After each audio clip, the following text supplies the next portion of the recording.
Hello everyone, today is still 11th of September, now it's 20 past 6 in the evening Moscow time. I'm Levan Gudadze and this is my second update for a day in which I will share all the main news that Russian media reported about during the day since first update. If you have not seen first update, please check that video. It was packed with interesting, in my opinion, news. But anyways, let's talk about news, and I will start with the report of TASS news agency, according to which Russian armed forces liberated about 10 settlements in the Kursk Salient area, which is temporarily occupied by Kiev regime. This information is based on statements of Abdi Alaudinov, head of Ahmad Special Forces, Major General, and so high-ranking officer of the Russian Defense Ministry, obviously. And this is the area, by the way, where Russian forces were conducting this lightning speed offensive operations, and there are a significant number of settlements, as I already said, are being liberated. Russian troops also are conducting offensive operations in the Suja direction, and most likely in upcoming days we will see significant breakthrough in this area.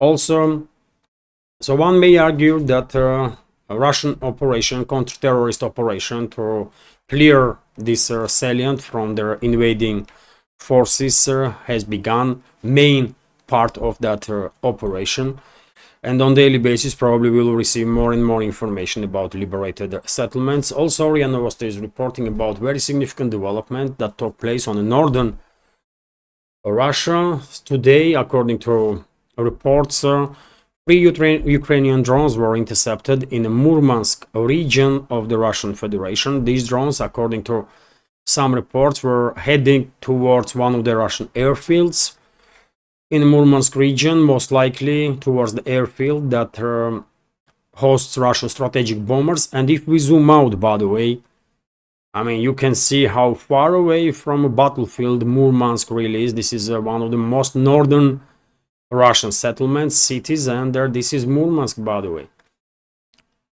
Here, Murmansk and Murmansk region. So it is very far away from a battlefield, and rumors are circulating in Russian segment of internet, and even media outlets paid attention to it, that these drones were moving in the Murmansk area from a Norwegian direction. Which not necessarily means that these drones were launched from Norway, and this is Norway, of course, by the way. This information, these claims of some sources in Russia segment of internet, not necessarily means that these drones were launched from the Norway, but we are living in such crazy times that I would not be surprised by any news at this point, including if we will find out sometime in the future that drones indeed were launched from Norway. And if so, then of course that's an act of war, by the way. That would be act of war, undoubtedly, but officially no Russian institution claimed that these drones were launched from Norway. Just information that trajectory of the drones were indicating that they were flying from areas where Russia is bordering this Scandinavian state. All three drones were intercepted, by the way. No reports about casualties on the ground or any damage whatsoever. These drones did not reach towards airfield, as far as I understand from reports in Russian media. And also very important news, by the way, that most likely you have not heard anything about in the Western so-called media, which is that last night Kiev regime forces, I guess in preparation to receive high-ranking officials from US and UK, head of State Department Antony Blinken and the UK's foreign minister that are in Ukraine right now. In preparation of that visit, Kiev regime try to pull off some suicidal operation. They launch maritime attack on a drilling platform in the Black Sea, Crimea 2. And according to Russian Defense Ministry, overall 14 Willard Sea Force speedboats were involved in this operation with their amphibious force on it.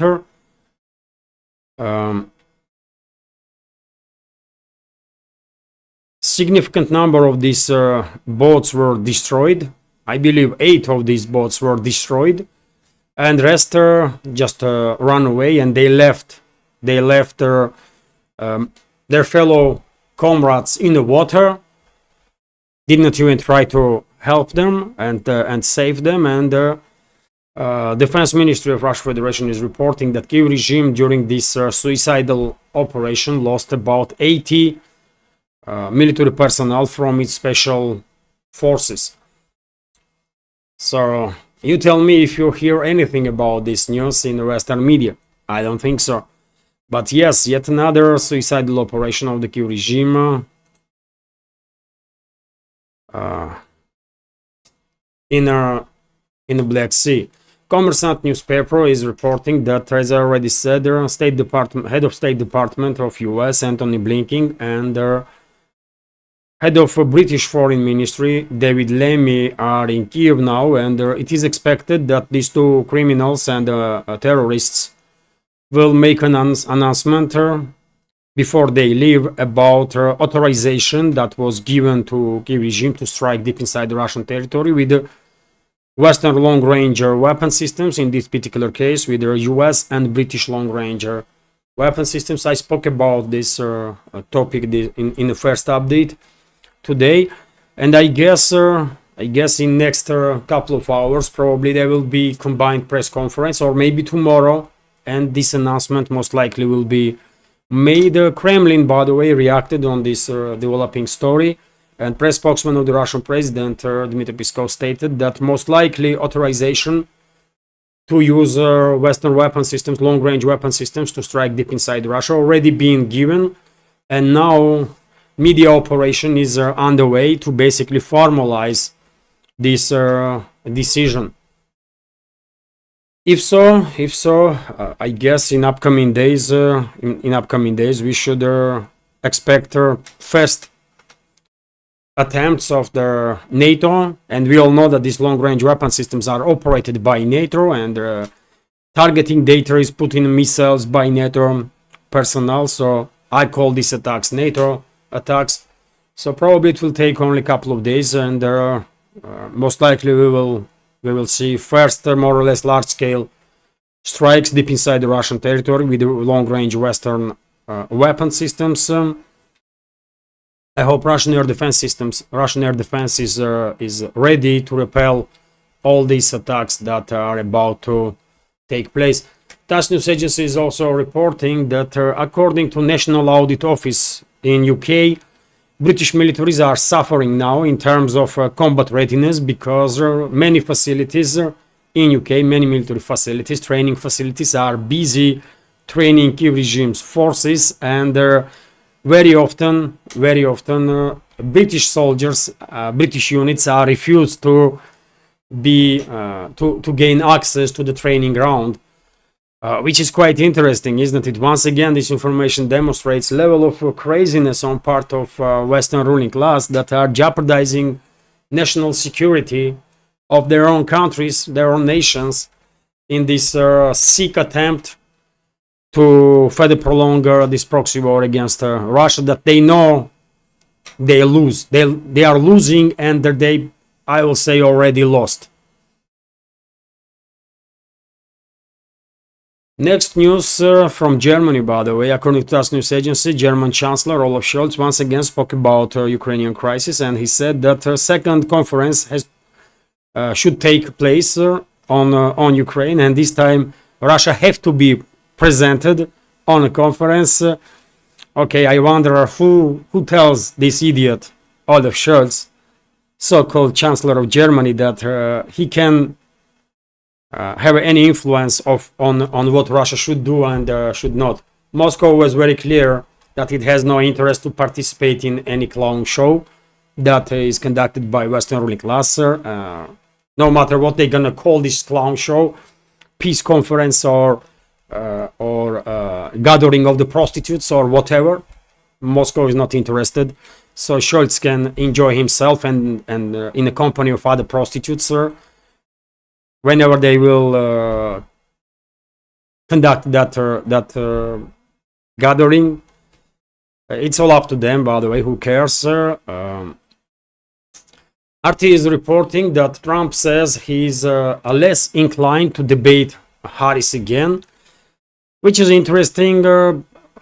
Seems like US media anonymously is calling Harris's victory after debates took place. I did not watch it, by the way. I have no interest to watch it. I truly don't care. But rumors are that Harris won, which is, hard to believe. That individual barely can speak like few sentences back to back. I mean, how she could defeat Trump, who knows? But that's the claims that we are hearing from US, isn't it? And no wonder, because of this immense aggressiveness of the media, so-called media in the US, Trump is not really inclined to debate Harris again. Okay, I mean, who cares, man? Harris and Trump debating on Titanic. In reality, it seems like, according to Moscow. So the US presidential debate between Donald Trump and Kamala Harris lacked substance and was largely irrelevant, considering that their country is going full speed ahead towards the disaster. Russian Foreign Ministry spokeswoman Maria Zakharova has argued. Speaking on Radio Sputnik on Wednesday, she said she did not consider it high-profile event. It mattered as much as the outcome of hypothetical wrestling match on board the ill-fitted Titanic during its trip across the Atlantic Ocean, she claimed. And although Maria Zakharova was ironic, it is more intensively or extensively looks like US is definitely is in shallow waters, and God knows what is ahead of this failing empire. It definitely looks like Titanic that are about to hit that iceberg. That's the impression that I get, and seems like Maria Zakharova also, and many people, by the way, including in US itself, because they see what is going on, and many people are very much not happy with the state of their own country in the US. RT is also reporting that India deploys troops to violence-hit region. So New Delhi has deployed thousands of troops in the northeastern Indian state of Manipur to address resurgence of the violence that has resulted in hundreds of deaths since last year. The violence largely stems from the conflict between the majority Meitei community inhabited the interior plains and their minority Kukis living in their surrounding hills. Since the start of the conflict in May 2023, approximately 200 people have been killed and hundreds of thousands have been displaced. After a brief lull of about 4 months, a new wave of violence erupted in Manipur last week, with multiple attacks and killings reported across the several districts. Media reports suggest that improvised rockets and drones were used to drop crude bombs, resulting in casualties. India's Home Ministry has ordered around 2,000 troops from the Central Reserve Police Force to their state, according to media reports on Monday, citing government sources. So yes, some disturbances are taking place in this province of India, which is very unfortunate. And due to latest disturbances, by the way, in this region in general, there was basically a coup d'etat conducted in neighboring with India, Bangladesh. There are some disturbances in Indonesia, by the way, and rumors are that it's the US that meddling in internal affairs of Indonesia and are planning to create situation for a color revolution, because Washington is not happy with the current leadership of Indonesia. And many other countries, by the way, in the region are also undergoing some difficult situations that might be connected with their Western influence. And who knows, maybe India is no exception. Maybe India is no exception, and the Western ruling class want to create some destabilization in India in order to somehow overthrow government in New Delhi that is not complying with the Western orders, especially when it comes to policies in regards to Russia, India's policies in regards to Russia. So whenever I hear any news about some destabilization in any region of this world, by the way, obviously, but especially in the global south, I mean, first that comes to mind is definitely possible involvement of the Western ruling class and the Western secret services, or I should say terrorist organizations like CIA, MI6, and so on. So let's hope situation will be, resolved in this province in a relatively short time and peacefully without further casualties. Sklad newspaper is reporting that Iran's newly elected president conducted his first foreign trip to key ally of the country, which is Iraq, unsurprisingly so. After all, there are not just political and economical ties developing between Iran and Iraq, but there is a religious tie also, because majority in Iraq is Shiite Muslim, and Iran is of course also majority Shiite country. So therefore it is understandable that Tehran is seeking further improvements in relationships with Baghdad. And when it comes to Iraq, by the way, there was a celebration yesterday, I believe, of 80th anniversary of the diplomatic relationships between Moscow and Baghdad, and the Russian foreign minister during the celebration stated that Russia considers Iraq as a strategical partner in the Middle East, and Lavrov shared the information that Russian energo companies invested in Iraq some 19 billion US dollars, and cooperation is on very high level, which is good news, by the way, for both countries, for Russia and Iraq, but definitely something that would not be taken positively or will not be taken positively in Western capitals. That's for sure. And major investors, by the way, in Iraq from Russian side is Lukoil company, Gazprom Neft, and Rosneft, Russian giants, basically in energo sector. And when it comes to energo sector, by the way, Turkey is experiencing some issues with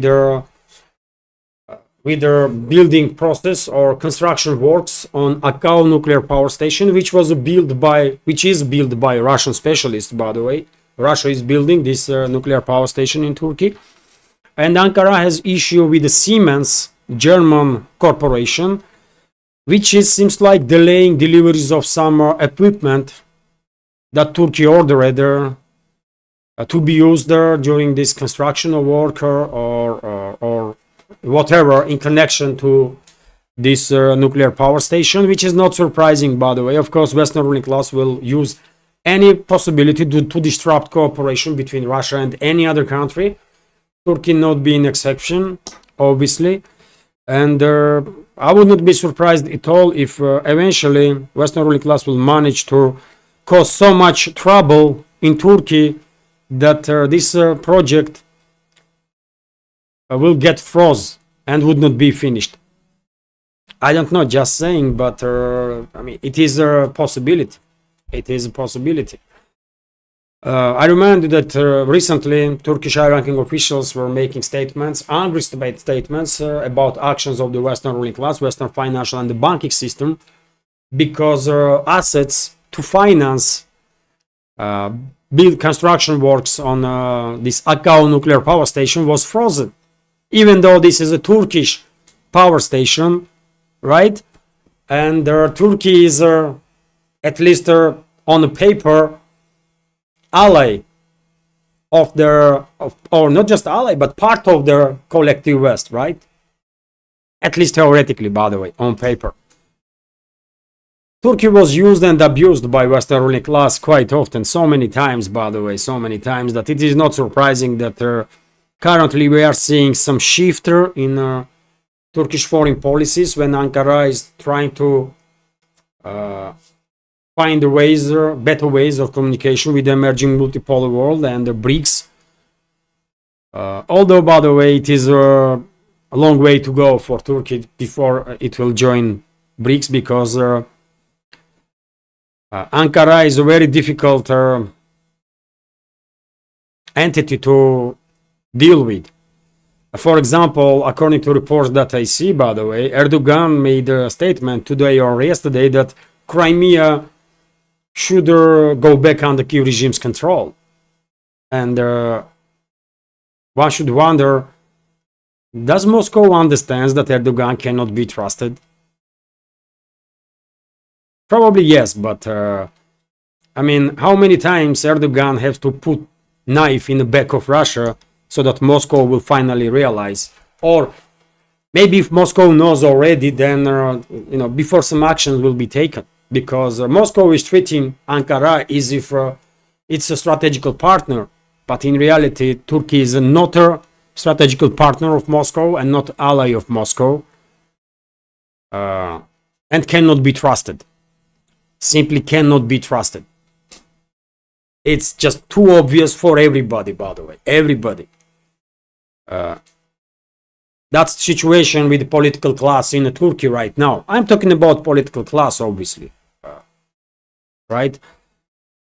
I guess if we, members of our community from Turkey, even they will agree that yes, currently political class in Turkey is in such a place and is such that you cannot really trust them, because that's the objective reality. Anyways, by the way, we have this interesting statement from Elon Musk. I should report about it a couple of minutes earlier when I was talking about this debate that took place in US between Harris and Trump. And Elon Musk is saying, CEO of SpaceX, Tesla, and a number of other companies, he's saying that we will never reach Mars if Kamala Harris will win presidential elections. I mean, Musk is getting very invested, isn't it, in this clown show that is taking place in US, so-called presidential elections, right? We all understand there are true decision makers in US and in all the other, in majority of their, let's say, countries in the collective West are in shadows always. But for whatever reason, I mean, these prominent figures, public figures, still are failing to this trap, when it seems like they really believe that some elections are taking place and they can influence something. Come on, man, be real. How you become a richest man on the planet being this naive, man? What you are talking about?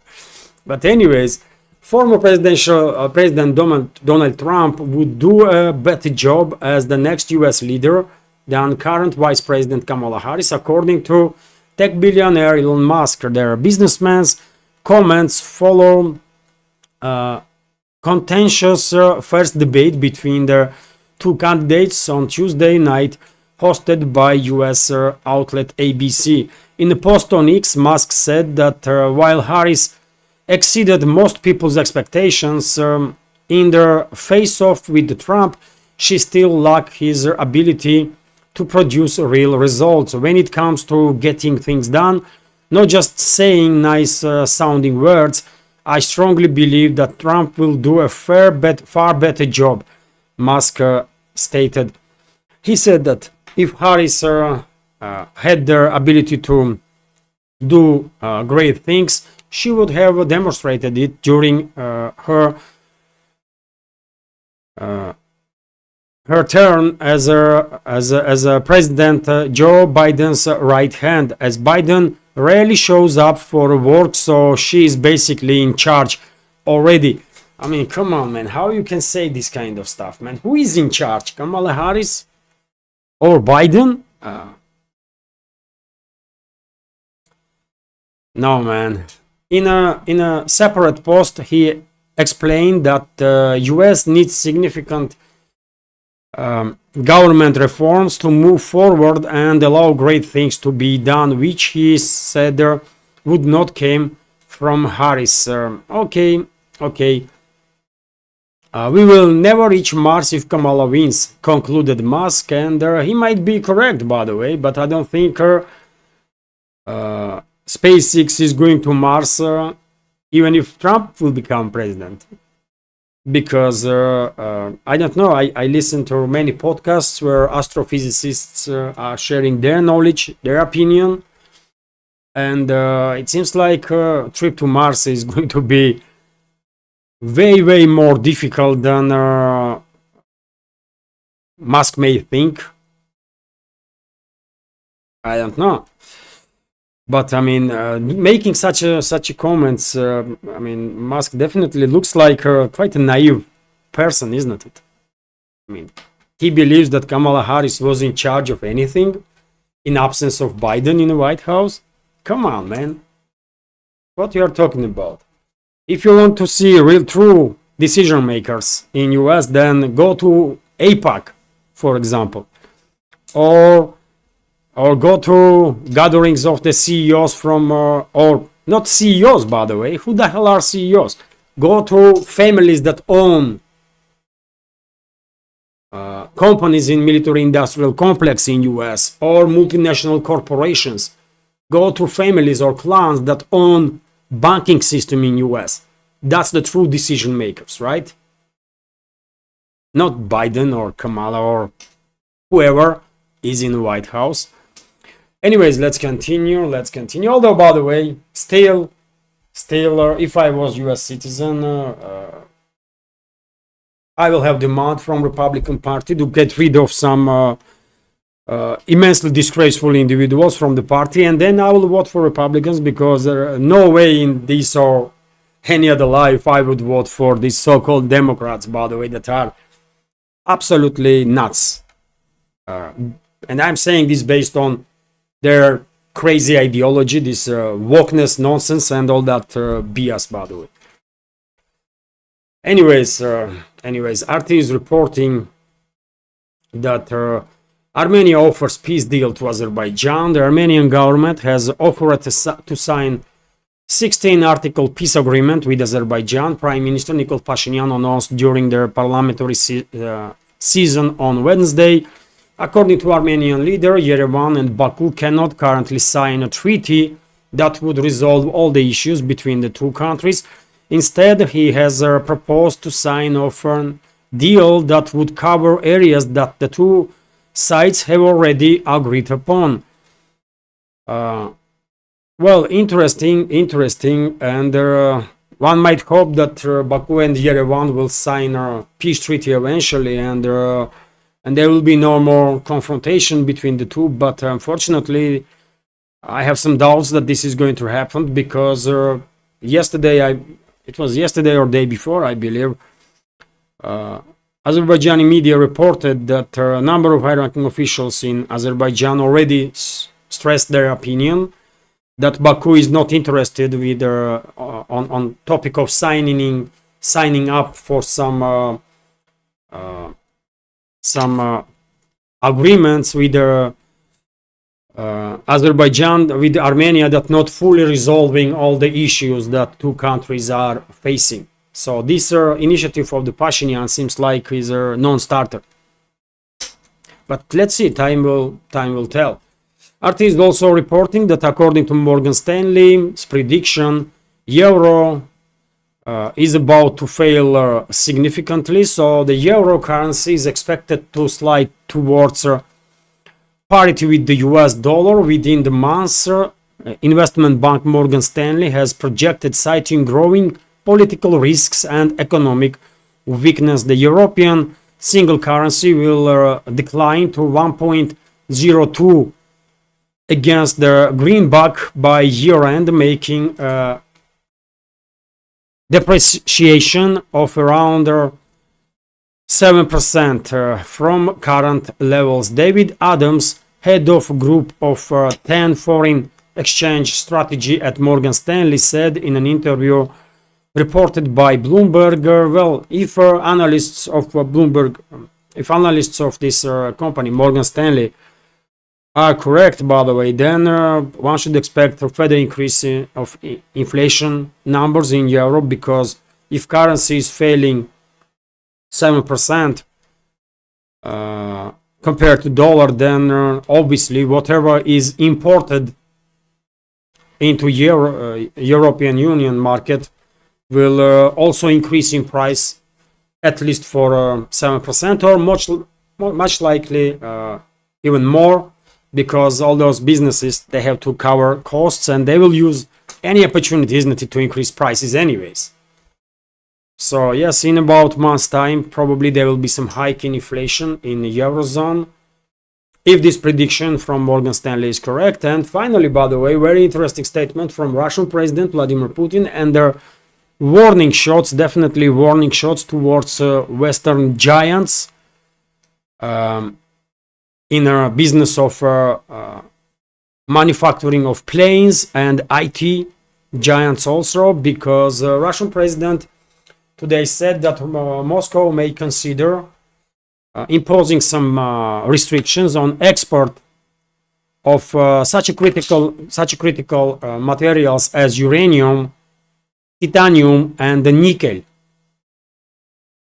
And this is big, by the way, because you may never guess, if you are not being informed about it, didn't read about it previously, but one of the biggest customers of Russian uranium is US.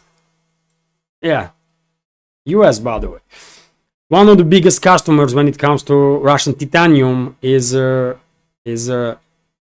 US and European plane manufacturers, right? And also Canada, by the way, because Canada also has a great industrial complex to work with titanium, right? This is a stronger, very strong metal, and industries, just I mean, a few countries in this world have industries that are capable of working with such metals.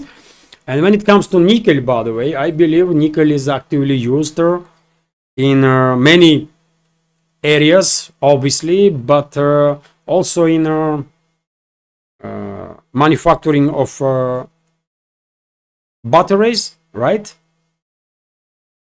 Batteries.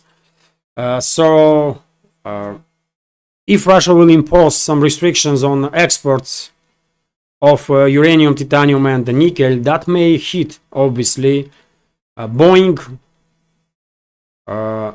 Eurobus, or Eurobus, isn't it? European plane manufacturer.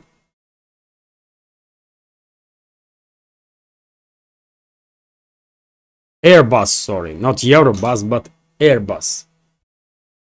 Yes, so Airbus, some other companies also, obviously, and when it comes to nickel, I guess IT companies will feel the heat if these restrictions are imposed. Let's see interesting news, and I will end this update, by the way. One more news, I will end this update by this news from Russian Ministry of the Agricultural Sector, Agriculture, according to which in 2023 Russia exported agricultural produce for $43.5 billion US, which is not bad, which is clearly not bad number, although I believe, dear friends, give it another 20 years, 15-20 years, and the agricultural sector will be one of the major sources of income for Russia and Russian federal budget and Russian businesses, by the way. Russian agricultural sector gonna dominate on the world market, by the way, given the fact that Russia is biggest country in this world, isn't it? So yes, this is it for now. Very good news about success Russian agricultural sector, and relatively short update, by the way, which is also great. Hopefully you will find this video interesting, informative, and if so, please click that like button, leave some commentary just about anything, any topic will do.